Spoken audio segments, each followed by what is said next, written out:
Hello everyone, welcome to my channel. आज हम English का लेसन प्लान करेंगे और हमारा टॉपिक है एडवर्ब्स एंड क्लास 4 के लिए ये है। ठीक है, तो चलिए जल्दी से स्टार्ट करते हैं। और अगर आप मेरे चैनल पर नए हैं तो प्लीज़ सब्सक्राइब करना मत भूलना। ओके, सो सबसे पहले हम ऊपर लेसन प्लान लिखेंगे और हम लेसन प्लान नंबर भी लिखते हैं कि हमारा ये कौन सा लेसन प्लान है। तो आप हाइफन डाल के आगे लिख सकते हैं कि कौन सा लेसन प्लान का नंबर है। उसके बाद हम अपनी डिटेल्स लिखेंगे, जैसे कि टीचर्स नेम, देन सब्जेक्ट हमारा इंग्लिश होगा, टॉपिक हमारा एडवर्ब्स है। उसके बाद पीरियड, कौन से पीरियड में आप पढ़ा रहे हैं। फिर हमारी क्लास आएगी जो कि फोर्थ है, फोर्थ क्लास के लिए बनाया हमने ये। और ये फिफ्थ के लिए भी चल जाता है, फिफ्थ क्लास में भी ऑलमोस्ट सेम टॉपिक पढ़ाया जाता है। एंड देन डेट लिखेंगे जिस दिन हमें पढ़ाना है, एंड देन ड्यूरेशन, हम कितने मिनट में ये चैप्टर हम पढ़ाएंगे। तो ये 40 मिनट्स अप्रॉक्सीमेटली लग जाएंगे, तो आप लिख सकते हैं अपनी कन्वीनियंस के अकॉर्डिंग। ठीक है, उसके बाद हमारा आ जाएगा जनरल ऑब्जेक्टिव्स। तो जनरल ऑब्जेक्टिव्स में हमारा ये जो जनरल ऑब्जेक्टिव्स होते हैं ये होते हैं सब्जेक्ट से रिलेटेड। ठीक है, तो जो भी हमारे मेन सब्जेक्ट से रिलेटेड, यानी कि इंग्लिश ग्रामर पढ़ा रहे हैं तो इंग्लिश ग्रामर से रिलेटेड ये हमारे जनरल ऑब्जेक्टिव्स होंगे। सो ये हैं, जैसे फर्स्ट है to increase interest of students in learning English grammar. Second, to enable students to use English grammar correctly in their day to day life. Third, to increase students knowledge of English grammar. Fourth, to increase students vocabulary। ठीक है, तो ये subject से related है, यानी English grammar से related है। इसके बाद हमारा आ जाता है स्पेसिफिक ऑब्जेक्टिव। जैसे कि नाम बता रहा है स्पेसिफिक, तो हम किस चीज़ पे स्पेसिफिक है, हमारे टॉपिक पे। इंग्लिश ग्रामर में हम कौन सा टॉपिक पढ़ा रहे हैं, ये स्पेसिफिक ऑब्जेक्टिव्स उनके लिए लिखे जाते हैं। ठीक है, तो जैसे कि अभी हम एडवर्ब्स पढ़ रहे हैं तो हम ये एडवर्ब्स के ऊपर हम स्पेसिफिक ऑब्जेक्टिव्स लिखेंगे कि हमारे ऑब्जेक्टिव क्या है बच्चों को पढ़ाने के।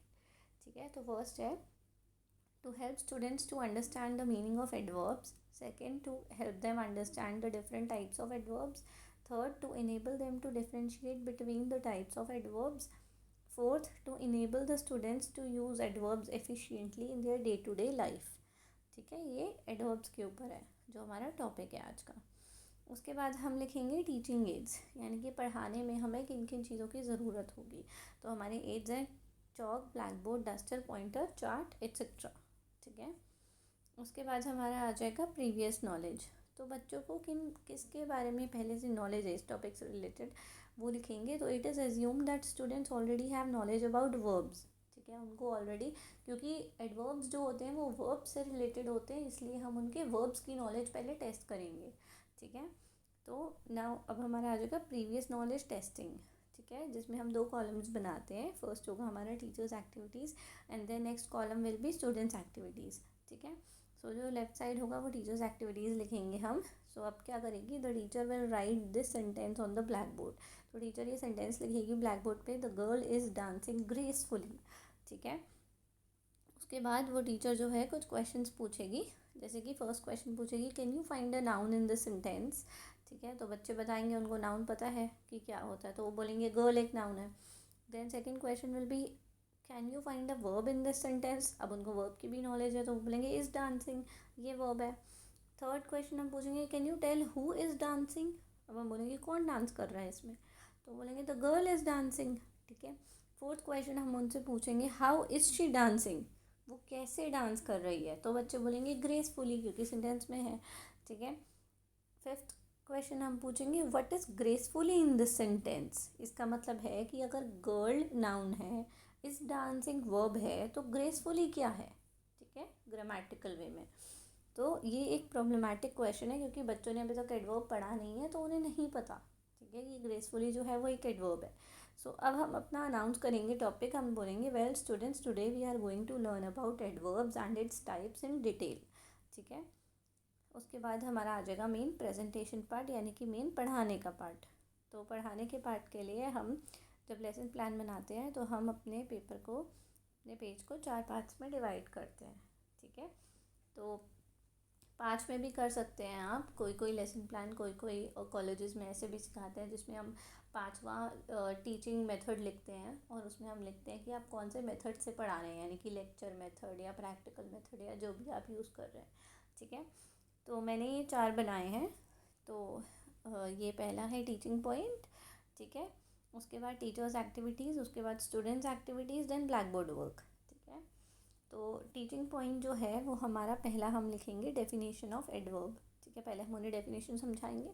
तो हम बोलेंगे, टीचर बोलेगी, an adverb is a word use to modify or describe a verb, an adjective और अनदर एडवर्ब। ठीक है, ये उसकी डेफिनेशन बताएंगे। उसके बाद स्टूडेंट्स विल लिसन केयरफुली, बच्चे ध्यान से सुनेंगे और हम ब्लैक बोर्ड पे इसकी डेफिनेशन लिख देंगे। Adverb a word use to modify a verb, adjective और अनदर एडवर्ब। ठीक है, now after that we will give some examples. तो सेकेंड टीचिंग पॉइंट आ जाएगा एग्जाम्पल्स ऑफ एडवर्ब्स। फिर आएगा फॉर एग्जाम्पल हम बताएंगे, first they meet every week, second she works fast, third I practice yoga regularly. ठीक है, तो यही 3 एग्जाम्पल हम ब्लैक बोर्ड पे लिख देंगे और अंडरलाइन कर देंगे एडवर्ब्स को। ठीक है, एग्जाम्पल देने के लिए। उसके बाद थर्ड हमारा टीचिंग पॉइंट होगा टाइप्स ऑफ एडवर्ब्स। अब हम उन्हें बताएंगे बच्चों को कि कितने टाइप्स के एडवर्ब्स होते हैं। ठीक है, so there are different types of adverbs, और भी बहुत होते हैं, मगर हम 4th-5th क्लास में जनरली ये 5 टाइप के एडवर्ब्स ही पढ़ाते हैं। ठीक है, एक आधा प्लस माइनस हो जाता है, बट जनरली ये 5 टाइप के एडवर्ब्स ही पढ़ाए जाते हैं। So first is adverbs of manner, second adverbs of time, third adverbs of place, fourth adverbs of frequency, fifth adverbs of degree. ठीक है, students will note down in their notebooks, बच्चे ये अपनी notebook में लिखेंगे और यही सेम हम ब्लैक बोर्ड पे भी लिख देंगे टाइप्स ऑफ एडवर्ब्स। ठीक है, कि कौन कौन से टाइप्स के होते हैं। उसके बाद हम एक्सप्लेन करेंगे ये सारे एडवर्ब्स के टाइप्स। ठीक है, हमें पता तो लग गया कि डिफरेंट डिफरेंट टाइप्स के होते हैं, बट वो एक्सप्लेन करना भी इंपॉर्टेंट है कि डिफ्रेंशिएट कैसे करेंगे नहीं तो बच्चे। ठीक है, उसके बाद हम लिखेंगे टीचिंग पॉइंट में explanation of types of adverbs. Okay, so first one was adverbs of manner. ये क्या होता है? These adverbs describes the manner in which an action is done. तो कोई एक्शन किस मैनर में हो रहा है, ये जो एडवर्ब्स हैं ये बताते हैं। सो दे आंसर द क्वेश्चन हाउ। ठीक है, अगर क्वेश्चन हाउ का आ रहा है तो वो उसका आंसर देते हैं। जैसे कि for example quickly, slowly, instantly, clearly. ठीक है, कोई काम हो रहा है तो कैसे हो रहा है, how, how it is done. ठीक है, तो उसका आंसर ये देते हैं एडवर्ब्स ऑफ मैनर। तो स्टूडेंट्स विल लिसन केयरफुली। ठीक है, and we'll write it on the blackboard. Adverbs of manner describes the manner in which an action is done. For example quickly, slowly, instantly, clearly, etcetera. ठीक है, next is adverbs of time. So adverb of time में क्या है? Adverbs of time are used to tell when some action is occurring. It answers the question when. ठीक है, ये when का answer question का आंसर करता है। For example today, now, soon, for ever, next month, etcetera. ठीक है, जब हम बोले कि कोई एक्शन कब हुआ, ठीक है, तो ये उसका आंसर करता है कि कब हुआ। ठीक है, और इसका हम सेम चीज़ हम बोर्ड पे लिख देंगे। Adverb of time are use to tell when some action is occurring. For example today, now, soon, forever, next month, etc. ठीक है, and students will listen carefully. ठीक है, थर्ड हम बताएंगे adverbs of place. Adverbs of place indicate where the action mentioned in the sentence is taking place. ठीक है, तो place से तो ऑलरेडी समझ आ रहा है हमें कि वेयर। ठीक है, ये वेयर क्वेश्चन का आंसर करता है। ठीक है, कहाँ पे कोई एक्शन हो रहा है, तो they answer the question where. For example, here, outside, left, north, wherever, etc. ठीक है, we'll write the same thing on the board. Adverbs of place indicate where the action mentioned in the sentence is taking place. For example, here, outside, left, north, wherever, etc. Okay, next is adverbs of frequency. So adverbs of frequency are used to denote how often an action or event is happening. ठीक है, they answer the question how often, मतलब कितना जल्दी कोई चीज़ हो रही है, कोई एक्शन परफॉर्म हो रहा है। For example never, rarely, annually, etcetera. Okay, so students will note down in their notebooks whatever we are writing on the board. So we will write on the board adverbs of frequency are used to denote how often an action or event is happening. For example, never, rarely, annually, weekly, etc. Okay. Then after that comes last one, adverbs of degree. So adverbs of degree are used to indicate how intense an action of quality is. Okay, it is used to describe adjectives and adverbs. ठीक है, ये adjectives और adverbs को describe करता है. For example, very, too, little, more, totally, barely, etc. ठीक है, तो ये सब चीज़ें adverbs of degree बताती हैं. Same thing we'll write on the board. Okay, and this was it. And अगर आपको मेरी वीडियो अच्छी लग रही है तो लाइक करते जाइए प्लीज़, और कमेंट में भी बताइए कैसी लग रही है आपको मेरी वीडियो। आगे बढ़ते हैं।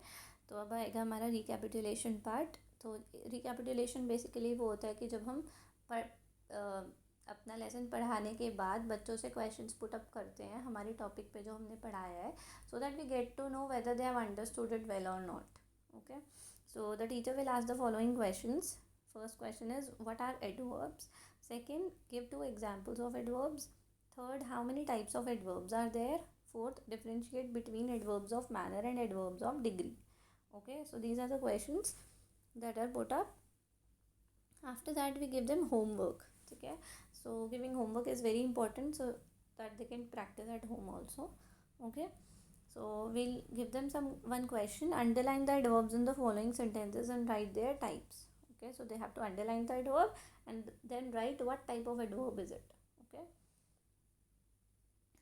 first question is, first sentence is, an airplane is flying above the clouds. Second, he recently purchased a costly diamond necklace. Third, she regularly waters the plants. Fourth, the barber trimmed his hair and beard gently. Fifth, today's climate is extremely hot. Okay, so this was it. This was the homework part, and I hope you all liked my video. Please comment section में ज़रूर बताइए कि आपको मेरी video कैसी लगी, या आपको किसी और टॉपिक पे अगर वीडियो चाहिए तो आप वो भी टॉपिक अपना मेंशन कर सकते हैं कमेंट बॉक्स में। और इसे ज़्यादा से ज़्यादा शेयर करिए, लाइक करिए, सब्सक्राइब करिए और बेल आइकन भी दबा देना प्लीज़, सो दैट आपको मेरी वीडियो टाइम टू टाइम मिलती रहे। Okay, thank you.